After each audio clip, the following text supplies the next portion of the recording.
नमस्कार। आज के समय में सबसे बड़ी समस्या तब खड़ी होती है जब हम अपनी संतान का विवाह तय करने के लिए जाते हैं। मित्रों, आज के परिवेश में केवल गुण देखकर विवाह कर देना सर्वथा अनुचित है। 25 गुण मिल गए, विवाह तय कर दिया। लड़के लड़की का पैकेज अच्छा है, कहीं कोई समस्या नहीं है, विवाह हो गया। काफी धूमधाम से विवाह आपने किया। 5-6 महीने के पश्चात विवाह में समस्याएं आने लगी। दोनों का वैचारिक मतभेद होने लगा, दोनों का ईगो टकराने लगा, स्थिति खराब हुई, रोज क्लेश होने लगा, साथ ही मारपीट होने लगी। अंत में स्थिति इतनी खराब हो गई कि आपको तलाक के लिए जाना पड़ा। फिर आप सोचने लगते हैं कुंडली तो मिलाई थी, गुण भी मिले थे, यह स्थिति कैसे आ गई। बहुत विचार करने के बाद आप एक निर्णय लेते हैं, शायद हमारे बच्चे के भाग में यही लिखा था, सब ईश्वर द्वारा रचित है, उन्हीं की ये चीज गणना है। नहीं मित्रों, यह ईश्वर द्वारा रचित नहीं है, ये आपके द्वारा रचित है। मैं पंडित विनीत अवस्थी शाश्वत आपको बताऊंगा इतनी बड़ी गलती माता पिता कैसे कर देते हैं। आपने केवल गुण मिला दिए, लड़का लड़की का पैकेज देख लिया, दोनों अच्छा कमा रहे, विवाह कर दिया। सोचा कहां ज्योतिष और पंडितों के चक्कर में पड़ेंगे, 500-1000 का खर्चा होगा, और विवाह आपने ज्यादा दिमाग लगा के कर दिया और अपनी संतान का भविष्य दांव पे लगा दिया।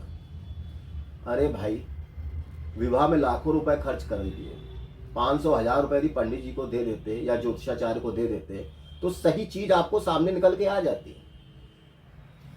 मित्रों, बुखार केवल पैरासीटामॉल की गोली से उतरता होता तो सभी डॉक्टर जो डिग्रियां लिए हैं ना, वो मूर्ख हैं। ऐसा नहीं है, हर व्यक्ति का ज्ञान सीमित होता है। जो जिस चीज का स्पेशलिस्ट होता है ना, उसको अपना कार्य करने दिया करिए। उसके पास जाकर ही सही इलाज होगा, तभी आपको बुखार जड़ से खत्म होगा। मैं ये नहीं कहता कि विवाह के लिए गुण नहीं मिलाना चाहिए। विवाह के लिए सर्वप्रथम गुण मिलाना भी आवश्यक होता है।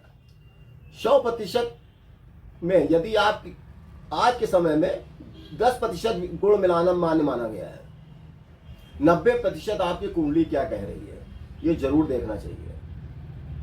आप सोच रहे होंगे ये कौन सी नई बात आज हमको ही बताने लगे। हमारे जमाने में तो गुण देख के विवाह कर दिया जाता था, पूरा जीवन हमारा बीत गया, कहीं कोई समस्या नहीं आई। अरे प्रभु, समय बदल गया है। आपने सही सोचा, पहले लड़कियां घर के अंदर रहती थीं और पहले परिवार में 8-10 लोग हुआ करते थे। यदि परिवार में कोई वैवाहिक विवाद होता था ना, तो बुजुर्ग बातचीत के द्वारा उसको संभाल लेते थे और विवाद खत्म हो जाता था। और आज के परिवेश में 95% लड़कियां सर्विस कर रही हैं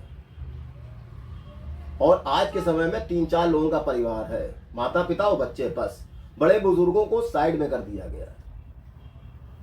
उनसे इनका कोई लेना ही देना नहीं है। ऐसे में यदि आप केवल गुण मिला के विवाह कर दोगे तो ऐसे ही हो गया ना, जैसे आंख बंद करके आप वाहन चला रहे हो। थोड़ी समझदारी भी अहमियत रखती है मित्रों, वरना अर्जुन व दुर्योधन के गुरु तो एक ही थे। विवाह के लिए लड़का लड़की की जन्मपत्री में दोनों की लग्न देखना बहुत जरूरी होता है।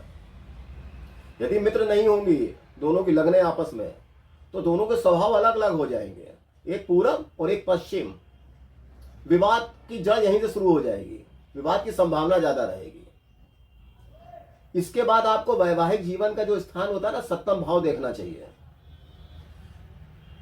वहां पे गर्म ग्रह तो नहीं बैठे हुए हैं, गर्म ग्रह होते हैं सूर्य, मंगल, राहु व शनि।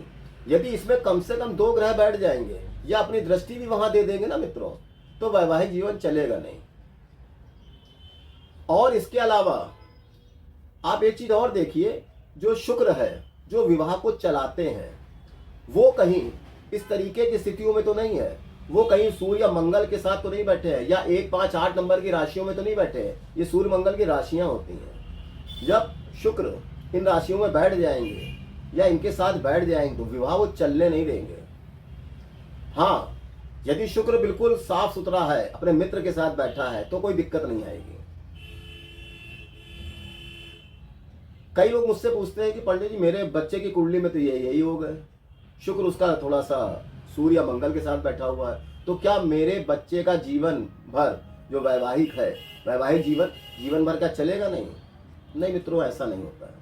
आपको केवल एक चीज देखनी है, या हम ये कह सकते हैं एक सावधानी रखनी है। कि जिस भी बच्चे की कुंडली में ये दिक्कत हो, जो अपोजिट पक्ष है उसकी कुंडली में ये योग नहीं होना चाहिए, उसका शुक्र और सप्तम भाव बिल्कुल साफ सुथरा होना चाहिए, फिर आप विवाह कर दीजिए। 100% मैं आपसे कहता हूं, विवाह चलने में कोई समस्या नहीं आएगी। मित्रों, शांत दिमाग से सोचोगे ना तो हर समस्या का हल बहुत आसान है।